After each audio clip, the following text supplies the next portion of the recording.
Welcome back, everyone, to another half episode of the Part Mary Elizabeth Jones's Variety Hour, part two. Part 2. Okay? Part número dos. Yes. Yeah. And Yes. you were talking about old time stores. You remember Yes. remember service merchandise? Yes, I do. I was in high school when that came Yeah. out. Yeah. Service once they didn't kick me out, but they once stopped me for shoplifting. Well, they were wrong. Right, right. It had just opened, and I was there with my mother, Oh, and my wow. mother was somewhere else. I'm never with a group of people when I'm at a at any store. I'm always veer off my own, see my own thing. For one thing, when I shop, I'm very good at at looking at stuff very fast. Right, right. I mean, I go through, like, for example, when I used to drink, I would go through the wine department. I didn't just look at things and linger on it. I don't want that. I want that. I know that. I know that. I know what to do. I know what. Right. Or clothing. I don't need all the I could skip all the orange ties and the pink and the pink alligator shirts and everything. These are, I know I'm never going to wear them. So, so let me tell you, there was a place when I was a niece when my niece that I took to what's it called? TJ Maxx. Oh, yeah. Well, I took her to Toys. I used to always take her to TJ Maxx because I was getting really into clothes, and they sold clothes very cheap there, especially with the red stickers on them. Yeah. Still do. And that's where I really got into neckties. They were selling neckties, nice neckties, for like $3 and stuff, which was unheard of. Silk. Designer neckties, and it doesn't really matter what size you are. Unlike other clothes, you could probably fit a necktie. Right. So every time I picked her up from school, I would always drop by at TJ Maxx, and she'd always say, "I hate TJ Maxx." So my mother said, "Listen, you want to have a good time at TJ Maxx?" She goes, "How do I do that?" She said, "Well, you know how he likes to look at the ties, Kevin. Always try to suggest good ties that he could buy." And he would appreciate that. And my mom said, look out for her. She's going to tell you what ties to get, and give her some feedback on that. I said, thank you. So then I take her to TJ Maxx, and I'm looking at the neckties, and she goes, "Kevin, isn't this a pretty tie? Isn't this a pretty tie?" Every tie was pink. Yeah, it's a nice tie, but I already have one pink tie. I don't really. It says, yeah, but you have about 30 purple ties. You can have a second pink tie. People like Jackie Gleason and stuff. You can't tell on the old time TV shows, but because they're black and white. But he would wear like pink ties and purple jackets. I mean, he was quite and carnations and everything, which is weird because when he was Ralph on the Honeymooners, he made sure to always have him wearing a uniform because he said that very insecure people love wearing a uniform. So you only see Ralph wearing a bus driver's outfit. Even on his days off, he's wearing it, or that loyal order of the raccoons with the coonskin hat. So he always wanted to be part of a group. So I always try to, obviously, the way I dress, I try to be different. Right. Sets me apart right from the get-go. Now, service merchandise, I'm in service merchandise. They don't have clothes. I'm getting into clothes at this point. I'm actually not young. I'm actually 16 years old when this happens. And my mom is going, and so she's and so I'm at the electronics, which is usually what you're interested in. The tape machines, the videotapes, that type of thing in those days. And a guy said, "Hey." I said, "What?" He goes, "Empty your pockets. I think I saw you steal something." I said, when you're 16, you do whatever they say." He goes, There's nothing. And at that time, my mom came. "What's going on here?" He goes, "I saw this guy steal something, and I can't really find it on him yet." He goes, and my mom, in a rare instance, actually said, "I don't think my son doesn't steal. He's not a crook, not anymore, anyway." I mean, at that age, once I was 16, I kind of, like a lot of kids, I didn't have the sticky fingers anymore. So I have no interest in stealing stuff and getting in trouble or anything. Ending my getting on my permanent record, not being able to go to college or something. So 16. So I didn't steal anything. I didn't Yeah. steal anything. And my mom like yelled at the guy, and then we walked out. And Wow. I never went back to that store. And then like about a year later, it went out of business. Oh, wow. And I said, yeah, it serves it right. The same time this happened, I guess it was the early 1980s or mid 1980s. Um, Yeah. Michael Jackson Oh, wow. got in.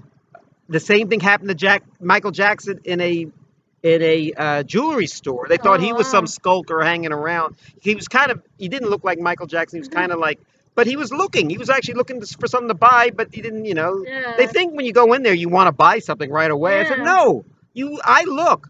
Yeah. Let me tell you something. I'm Mr. Charming. I'm Mr. Cool, Mr. Fun, Mr. Polite.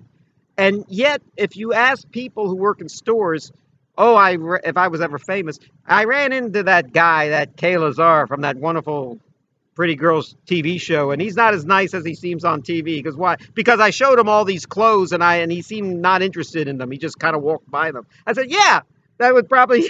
happen because I'm not Yeah. very sweet and charming in a store because I'm not going to buy, something I don't want. One Yeah. thing, when you go into a clothing store, they always say, "Oh, that looks so good on you. Get a second opinion." Probably the Yeah. second opinion is you. Right.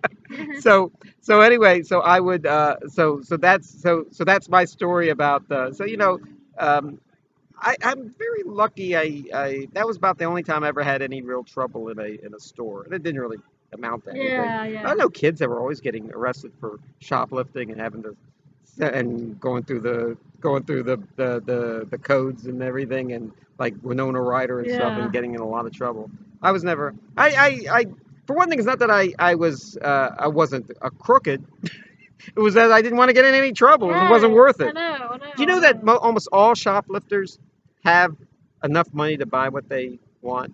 You Oh, know, Meaning that there's probably a credit card in their pocket, or even $50 in their pocket that they would have bought what they stole. They just want it for the thrill of it yeah. all. Yeah. Yeah. Now, when people are like starving, they might shoplift at a grocery store and stuff. Yeah. But that I think because of all the food banks and everything, that's kind of I'd like to think that's gone by the wayside because nobody in Oh. America should starve to death. Yeah. America is one of the few countries where the poor people are fatter than the rich people Right. Right. because of all Exactly. this abundant food. Right. Right. So anyway, I was talking about Jackie Gleason. You remember Sid Caesar and Imogene Coca on your show Yes. of shows? Wasn't that a good Yes. show? Yeah. Yeah. What do you remember from it? There's a episode where her and him were like pretending to be in a restaurant, Yeah. and I think I forgot what it was actually about, but they were in a restaurant and they were ordering something Yeah. funny or something like that, Yeah. and it was pretty funny. It was a very funny show. It was on in the early 50s. Oh yeah. And they claimed, this is the story I've heard, they claimed that it was a very sophisticated show. And what happened was it was a lot of, not a, you had to be very smart and rich to own a TV. Hmm. So smart and rich people usually wanted intelligent shows. Right. So then once the TVs got cheaper and once more people that weren't as smart and rich Yeah. Yeah. bought TVs, they didn't want to see something Yeah. sophisticated, Yeah. foreign films, spoofs of Fellini films, of Yeah. Ingmar Bergman films. They Yeah. wanted to see the Milton Berle show, which was Yeah. pretty much kind of hokey and Yeah. corny and everything, Yeah. and funny clothes and Yeah. slapstick and everything. So that was like a golden age for a while. Even The Honeymooners was a sophisticated show, Yeah. and your show of shows was a hour and a half live show, and it was I think it was on NBC, and there was some guest stars, but mainly just four people doing all the parts, all the Yeah. major parts, and some of those skits you could see on YouTube. One of them is just so hilarious, a spoof of "This Is Your Life," Oh which yeah. Sid Caesar did not want to. The character Sid Caesar plays it runs away from the Carl Reiner, who was the interviewer. This is your life, and it just gets so funny. And then Howard Morris was the fourth guy. You mentioned Imogene. Uh-huh.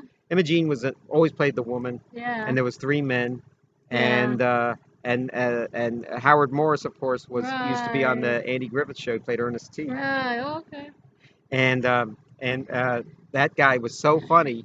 He as Ernest T on the that was after years later, and he said that nothing he ever did, even all those years on the Sid Caesar show, was as popular as the 3 episodes he did on the Andy Griffith show as Ernest T. He said the craziest thing is that he was almost typecast. The Andy Griffith show actually ended a lot of careers because the people were so good on that show that a lot of them you never really saw again, except for Ronnie Howard. Yeah, yeah. Don Knotts tried to break through free, but he was always having to, And Jim Neighbors started it too. Jim Neighbors was smart. He got out of there right Yeah. at the get-go. Yeah. Jim Neighbors only appeared on there, I think, 3 or 4 times. Yeah.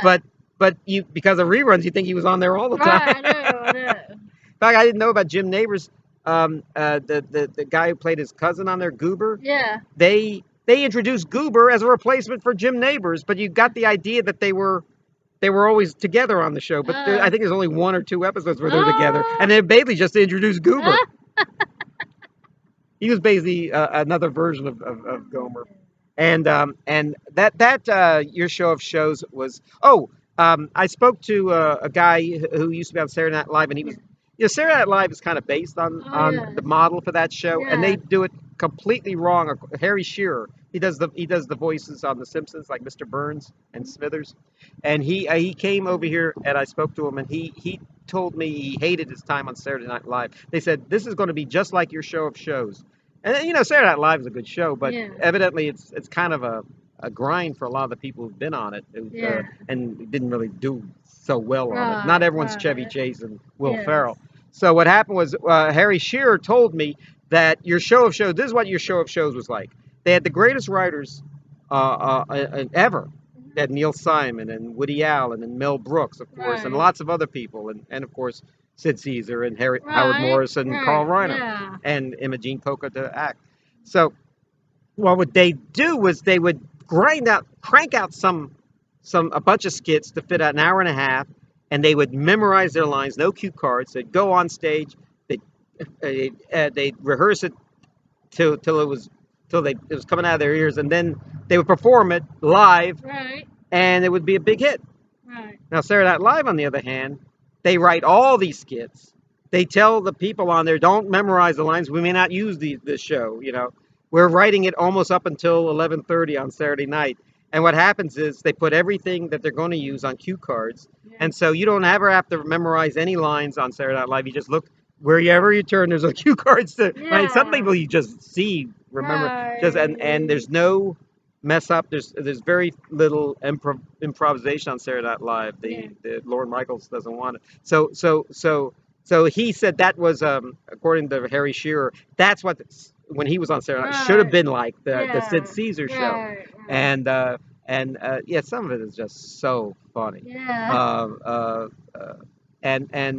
Also, you remember the show Give Me a Break? That was pretty funny. Oh yeah, that was hilarious. Yeah. What do you remember about that show? I remember Nell Carter had a really bad temper tantrum sometimes. In real life or on the show? On the show. Oh yeah. Like when she took care of the kids and everything. Well, I think that was her. She was always insulting everyone. Yeah, she was hilarious though. There's one episode where she actually meets Don Rickles. Oh yeah. And Don Rickles, they're just basically just insulting each other for a half hour. Yeah. It's probably the best episode of Give Me a Break. Yeah. Give Me a Break was she that's basically all I know Nell Carter from, except for guest appearances and stuff. She actually made it big on Broadway. Yes. She was in a show, Ain't Misbehaving, which was a review of Fats Waller songs. Oh, yeah. And she was in a lot of those shows. And she was a good actress. She didn't live very long. And but she was very talented. I love Nell Carter. Nell Carter, yeah. Yeah. What do you know about Nell? She's a good singer. Good singer. Yeah, and she could have been a gospel singer too. She probably was. I mean, all these people you see on sitcoms and stuff, they made it because of all those years, in high school musicals and college and out of town Broadway shows. She also knew Sammy Davis Jr. too. Sammy Davis, yeah. Because she was in a show of like a tribute show to him one time. Yeah. And she was singing in it. Oh, yeah. She was a friend of his? Yeah, I think so. Yeah. She was singing, to him. You know, I think I told you we have our own little rat pack. Right. My friends and I'm the Sammy Davis of the group. The short guy, the short Jewish guy with all the talent. I hope I live longer than him. He only lived to be like 68 years old. Oh yeah. I'm on my way. So, Yeah, yeah. speaking of short Jewish guys, you remember this guy?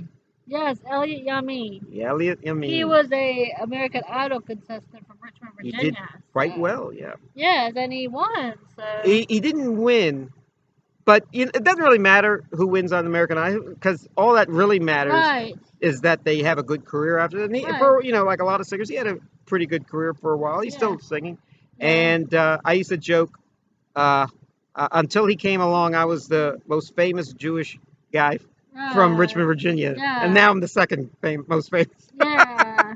Yeah. Actually, I'm the third. There was Eric Cantor, our congressman, who became a majority whip in the Yeah. Congress, but he got voted out. Yeah. All these guys are friends of mine. Elliott Right. Yamin, every time I see him, sometimes I run into him. He always says, "Hi, Kevin." Yeah. Yeah. And there's a picture of me on the internet of I think of Elliott, and Elliott's a great guy. Yeah. Elliott guy.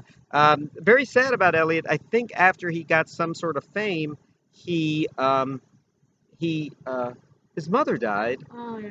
and they claim it might have been I don't know something like plastic surgery or something messed up. I think that happened to Kanye West, and it may have happened to his mother. And he's a really good guy, Elliott. And I remember the first time I ever saw Elliott was at he sang at the Diamond before the ball game. Oh yeah. And he was like one of the three finalists on American Idol, and so they went to all their hometowns and filmed. So the NB was it? No, it was Fox came here and filmed a whole bunch of stuff, and they had a parade down the boulevard, now Arthur Ashe Boulevard, for Elliott on his way to the Diamond where he was going to sing the national anthem. So even if you didn't get tickets to the ball game, you could see Elliott in the parade, Right. and it was fun seeing Elliott. And then Right. and then he came, and then I met him at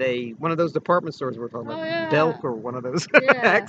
Yeah. And he was signing autographs, and he was great. And I've seen him a few times since then, but shake his hand. And he sometimes he sings at the beginning of NASCAR, the national anthem and everything. Yeah. So Elliott is great, and so if you ever and this album is good too. Yeah. It's I'm not a big rock and roll fan. I'm more of a rockabilly Beach Boys fan. I'm old school. Yeah. So I'm old school as well. Old school too. And have you let's see, have you know a lot, have you been listening to any classical music lately, right?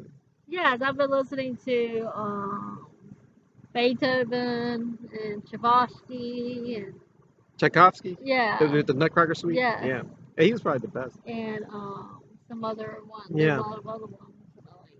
It's weird, when you go see a concert like the symphony orchestra puts on, Right. and they're always expensive. They have that schedule out years ahead of time. Maybe Yeah. not years, but maybe a year ahead of time. Sometimes 2 years ahead of time. Yeah. But it's not something like they just come, okay, what are we going to play? Let's play Beethoven's Fifth Symphony or something. Yeah. Da da da da. Yeah. Then everyone walks out after they hear the first part. Yeah. That's all they wanted to hear. Yeah. But they or Handel's Messiah. You wait Oh, you wait yeah, I like you wait to that. the whole thing just to the end where it goes Hallelujah. Hallelujah. Hallelujah. Hallelujah. Hallelujah. There you go. I remember every time we had a substitute teacher, every time the teacher would leave the room, we'd all sing Hallelujah, Yeah. Hallelujah. Oh yeah. It's almost like. But anyway, so they're done ahead of time. And every time you go to a classical music concert, oh good, they're going to play something I've never heard before. I've never heard Mahler's Ninth Symphony. It's 2 hours long or something. And then you go there and say, I wish they were playing Rhapsody in Blue or the Nutcracker Suite or something. Right, Something I right. do know. Right. Right. But Yeah. I've been listening to. Okay, I got two things to show you. This is very modern stuff. This is Aaron Copland, and he was a great composer of the 20th century, probably the greatest American composer of the 20th century. Yeah. He wrote a Billy lot the of Billy the Kid. Kid, Rodeo, Yeah. and you'd know his music if you heard it, but it's very abstract at times. Right. But then it would get very melodious. He Yes. wrote music for movies, certain movies Yeah. like The Yearling and stuff like that. He was a great composer. Right. He lived to be, I think, 80 years old or so. He was born in 1900, so the whole procession of the 20th century went with him. I don't know when he died, actually. Should say here. Doesn't say. Probably in the liner Yeah. notes. Those liner notes are very interesting. You should read them. Trouble is, I have so many CDs and everything, I can't keep up with all the letters. Yeah. It's like reading. It's like reading, trying to read all the menu at the cheesecake factory. Right. Right. I think Oprah Winfrey should have at her book club should have the menu from the Cheesecake Factory because there's so much to Yeah. read. Right. So Right. anyway, Aaron Copland, he wrote the music. His probably the greatest thing people know him for is Fanfare for the Common Man, which you hear a lot during the Olympics, and they play it a lot during the Yeah. Olympics. So since the Olympics are here, I've heard the CD. It's really good. I yeah, encourage you all to listen to yeah, it. yeah. And Yeah. it was actually written as a ballet, so you could Right. hear it. Yeah. But if you ever get a chance to Mhm. see it performed or even see it on TV, it's a very good idea. Right. Yeah. And Aaron Copley was from New York. Amen. Yeah. All right. I got look how he spells his name. I think the name was actually we came to Ellis on the name was Kaplan, I think, and then the guy misspelled it and Copland or Copeland, and it stuck. Yeah. And I remember seeing the movie or seeing the ad for the movie Copland with Right. Sylvester Stallone, his first serious movie, Right. and I thought it was going to be about Sylvester Stallone going to play Aaron Copland. What? Yeah. It was a detective movie. Right. Right. Yeah.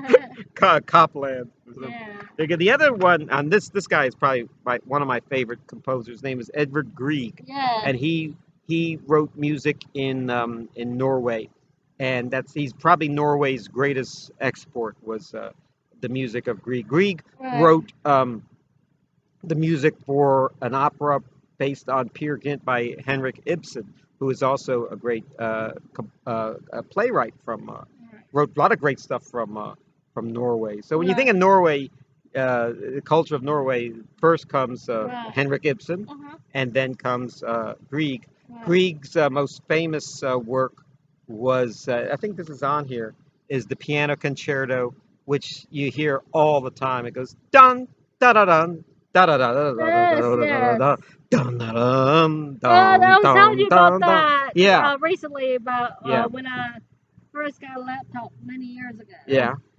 They had a sample of that Oh, okay. particular piece. Piano Concerto. Yes. Yeah. Yes. I think it's his only piano concerto. But what a great one. And the whole thing is good. It's about a half hour long. It's a half hour well spent listening because it Right. just gets Good. better. Even though the beginning is so Yes. striking, it Yes. gets better and better as it goes on. I think some music teacher told me that it was based on a waterfall. So it Yeah. sounds like all the piano music in it Yes. sounds like the water cascading It's down. like da da da da da da Well, that's I know that's Beethoven's Ninth Symphony. It's the second movement. This is as It kind of striking. sounds like Yeah, it sounds like it goes yeah. dun da da dun da da da da da. I wish I had a piano. I wish why Okay. can't why can't Keith Van Allen be here to play it for me? He would know it. So anyway, they did a musical. I think in the 1930s or 40s. It was a big hit Wow. called Song of Norway, and it was all show tunes in a story based on themes by Grieg. And the most famous thing, maybe is not. I said that with the piano concerto, but the most famous thing he probably wrote was in the Hall of the Mountain King. Dun dun dun dun dun dun dun dun dun dun Oh dun dun yes, dun that dun one. dun dun dun I know dun that dun dun dun one. dun dun dun dun. I think and They it's play so that on Inspector Gadget. they play it on yeah. You see, you know more about classical music than you think you Right, do. If you watch enough exactly. Bugs Bunny Yes, cartoons, or yes, if you watch yes. or if Absolutely. you watch Inspector Gadget. Yeah. Buddy, my dad, we were watching Tom and Jerry once, and they were Yeah. like in a symphony orchestra, and they're trying to, kill each other and everything. Figaro, Figaro, Figaro, Figaro, Figaro, Figaro. And my dad says, finally they put good music in the cartoons, and I said, Dad, this is from like 1942. I think you were a teenager then. So yeah, that gives you some idea how music has changed since 1942. If we're still watching the Tom and Jerry cartoon. So anyway, Grieg was. I remember one guy. I was in Norway, and some guy asked me, "What do I know about Norwegian culture?" And he spoke perfect English. He goes, "I know." I said, "I know about Grieg." He goes, and he actually gave me a piece of paper. Says, "Write down everything you know about Grieg." And I kind of surprised him, but it was kind of weird how he put a 23-year-old college graduate to the test at that point. Yeah, but always be prepared. Yeah, you might surprise people. I remember once I was somewhere and I was listening to some music, some jazz music. I said, who recorded that song originally? He said Lionel Hampton, but you've never heard of him. I said, I know all about Lionel Hampton. He was the vibra harpist for the Betty Goodman band, and he became and I gave a little speech. He goes, oh, you do know? I said, you do know who Lionel Hampton is. And I said, I know everything, pal. If I don't know anything, I'm making my business to learn it. That's right. But Grieg and this is I'd never seen this CD. You get enough of these CDs, you get pretty much the same music over and over again. In the Hall of the Mountain King, the piano concerto. This also has his symphony in C minor. And what was weird was he wrote this symphony when he was in school, and then it was performed once, and then he kind of ignored it. He said it's not up to my high standards. And then something like in the 1990s, it was rediscovered. It was found under in a bookcase, all written down, never performed, and then they started performing it again. Now it's considered one of his best works. So this is what Grieg looks like. From Norway. So if anyone asks you about Norwegian culture, always mention Grieg. That's right. Yes. And so are you enjoying your summer? Yes, I am. Yes. We have about another still going strong. Another month or so. Another month or so. Yeah. I try to keep the summer going as long as possible. Right. So once September comes, I really enjoy August, but once September comes, then I start going places where I can still go swimming, like the beach, because they don't really close the beach. Yeah. And the water's still kind of warm, but then once October comes, then pretty much it's over. But then the summer in the typical way. But then I go places like I try to go on trips like the Florida and stuff like that, or California, where you could always where pools never close and swimming never stops. Yeah. So I encourage all of you nice people that now that the pandemic is running its course, it's getting worse in some places. Yeah. Now the pandemic is running its course, to get outside like we are. Yes. Enjoy this Definitely. fountain. Yes. Beautiful day out today. See the bluebird of happiness right behind. Exactly. The blue pigeon of happiness. Yes, bluebird of happiness, y'all. And right. They used to have these little boats you could pedal. Yeah. Did that once. My dad and I went on those years ago. Yeah. But they didn't let you get too close to the fountain. But if you ever got too close, sometimes you would go and then they'd say, come back, come back, come back. Yeah. But at that point, you'd already gotten close. Yeah. I'm very good at that. Always getting close to the sun, and then having them bring me back. Say, yeah, but I got close to the sun. Yeah. Like all those billionaires that went out in space. Right. Did you ever think when you were a kid that a spaceship could land on Mars or any of those places? Not really. Yeah. I saw the moon landing, and they woke me up to see it, and they told me, my parents told me, you got to see this. Man's first walking on the moon. And for some reason, I'd seen enough cartoons and movies at that point that I thought it already happened. I was like 6 or so. Oh. And then but then looking back on it, it's the greatest achievement ever. And then these billionaires are going up in space, spending billions of dollars to go up in space. One of them I know, the first guy, So anyway, I'm still looking forward to space travel, going to Yeah. these planets, but let them build like a Holiday Inn there first. Right. Exactly. Maybe a Golden Corral there, so I have Yes. somewhere to eat. Yes. Yeah. Yes, That please. would be the best place because Yes. it's a buffet. Yes. Yes. Exactly right. Yeah. You eat your fill, and Yeah. then you have enough to eat on the way home. Yeah. Exactly. There you go. The when I was a kid, there was we had the Cold War with Russia, and there was after we landed the man on the moon, Brezhnev, who was the leader of Russia, told his cosmonauts, well, America sent a man to the moon, we're going to outdo them, we're going to send a man to the sun. So the cosmonauts said, wait, if we land on the sun, we're going to burn up. And then Brezhnev said, oh, we got that all figured out. He goes, why? He goes, uh, you're going to land on the sun at night. Right. And from what we know about Yes. Russia, probably what they told the cosmonauts, Yeah. and thought Yeah. they'd believe it. Right. Right. Anyway, thanks for having me on your wonderful show again. Absolutely. And thank you all for tuning in. And you stay safe. And may God bless you all. God bless.